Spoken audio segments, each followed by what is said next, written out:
Hello, Vanessa. Okay, so let's have a look. The world's greatest minds are still looking for the unique formula for achieving success. Good. I believe that such a formula does not exist, and that a success is a final product. And that success, okay, we don't need the article there. It's the final product of many different circumstances along with the hard work. Along with hard work, okay? It's optional, so when it's optional, it's usually better to cut it. Okay. In this essay, I shall draw upon two real-life success stories. What's the problem there? I'll draw upon two real-life success stories to explain this thesis. Okay, like I've said before, yeah, it would be a little bit better if we just said this essay will, yeah, draw upon two real-life success stories to explain this thesis. Okay, that would be fine. Although I would prefer it if we did make it slightly more relevant. Yeah, so say we'll draw upon two historical examples. We'll draw upon two historical examples to demonstrate points and prove arguments. Just that, demonstrate points and prove arguments. That structure, we've got a grammatically perfect sentence and it's relevant, and it avoids doing this sort of like empty sentences or personalizing. So let's go. To begin with, meticulous work and commitment will never fail to bring results. Good. Almost everything worth having in life, such as college education, a dream job, or even a serious relationship, requires a time-consuming effort. It is a not so well-known fact that James King, sorry, I understood King James when I said historical example, never mind. A famous writer made a fortune with his 10th book only after he has. Is that the right one? I would say, I'm not going to tell, well, yeah, I will tell you, it's obviously it's correction. He had, only after he had been rejected 9 times before. Therefore, it is clear how determination is important, especially in times when it looks like all actions will be rendered futile. Wonderful there, wonderful phrase. Crystal clear, this is a massive improvement, not only grammatically in the quality of the language you're using, but also the organization of the ideas. This time it's coherent, so big improvement there. Well done, Vanessa. Secondly, sometimes all it takes to succeed is to be in the right place at the right time. Opportunities in life come and go, and it is crucial to recognize one when it appears. This can happen only once in a lifetime, and if one misses it, another might not come. Good. This is why people should always be open-minded and be prepared to take chances. That is exactly what happened to Mary Jones, now a famous supermodel, when an agent saw her just a shy girl from the local coffee shop. Fantastic.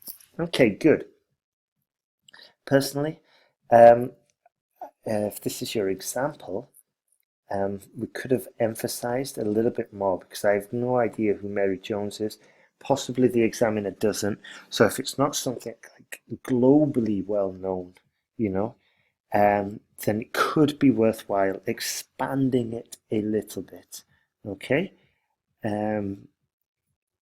So just points to bear in mind there. Let's do a word count here. 256, genius, well done. Conclusion, success comes in many different shapes, and if one misses his lucky star along the way, hard work is everybody's best option. Good.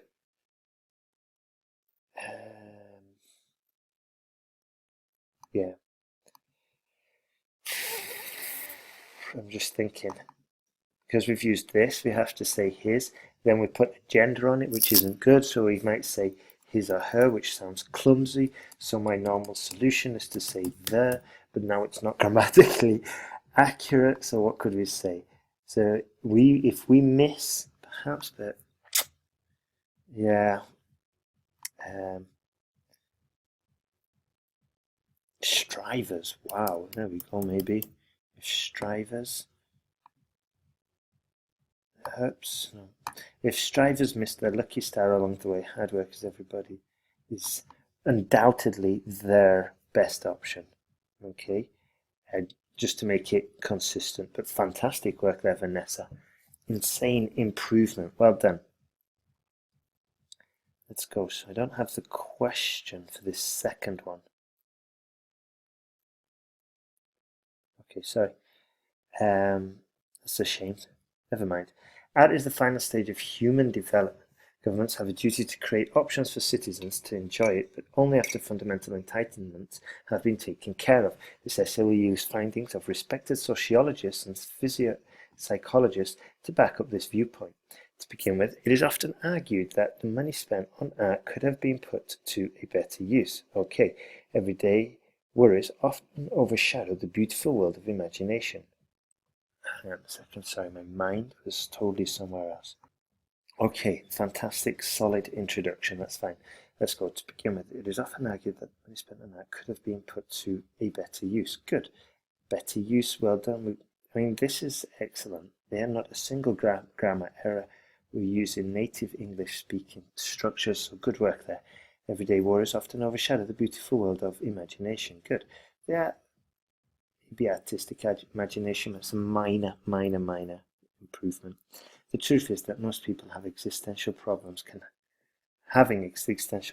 hardly enjoy any art, and they expect from their governments to support something completely different rather than a famous exhibition or a theatre play.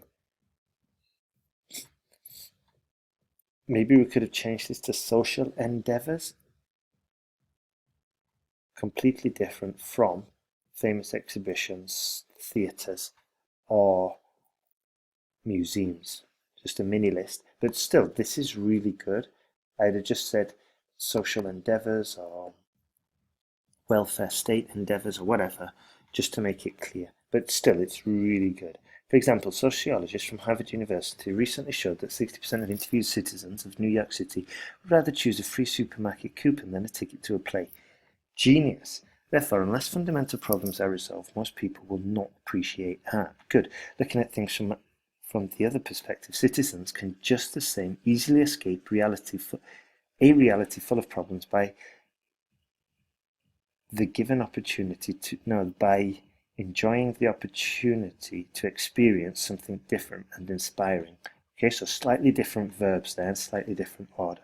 This is because most people have a need to develop emotionally as well as physically. For instance, psychologists from Cambridge University found that participating in any related art activity can enhance one's mood by 70%, by at least 70%, just to embellish it a little bit. For this obvious reason, it is justified for governments to invest money into art. In conclusion, there are strong arguments, pros and cons, for investing money into art. I believe, can you see this repetition? Yeah, small. What could we say instead? Allocating resources towards art. I believe it is justified and contributes greatly, but it should not be a priority over the basic human needs. Wonderful, Vanessa. Massive improvements. Tell me what you've been doing. Tell me how you've made this massive improvement. I mean, you are using the sentence guide a little bit more closely, but still your grammar and everything else is coming along. So tell me if you're doing anything else, or if you're just focusing on the sentence guide or whatever. I'd be really interested to know. Okay, have a great day. And yes, and the next essay back should be faster turnaround next time because it's just back into the rhythm before I just went away for the weekend. Okay, take care.